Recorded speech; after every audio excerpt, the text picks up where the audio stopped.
হযরত দাউদ নবী একদিন খালি কান্নাকাটি করে। দাউদ নবীর 19 জন ছেলে। বলেন কয়জন ছেলে? মনে রাখবেন, দাউদ নবীর ছেলে 19 জন।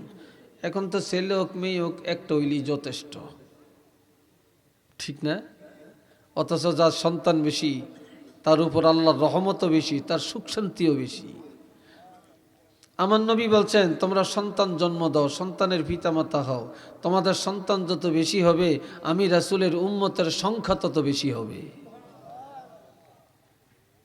আর সন্তান বেশি যাদের, তারা অসুখে আছে এমন একটা ইতিহাস দেখান। রিজিকের মালিক কি মানুষ না আল্লাহ?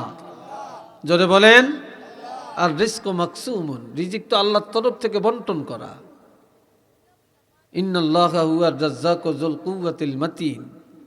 আমরা এত চিন্তা কেন করি বলেন? এ ভাইরা রে আমার, খেয়াল করেন,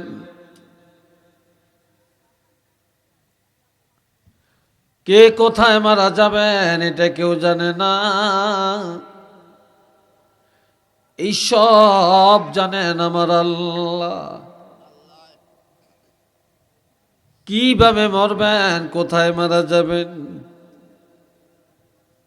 আত্মহত্যা করে মারা যাবে না দুর্ঘটনায় মারা যাবে, না পানিতে ডুবে মরবে, না আগুনে পড়ে মারা যাবে, না কোনো দুশ্মনের হাতে মারা যাবে, এটা কেউ জানে না। এটা জানেন আমার আল্লাহ।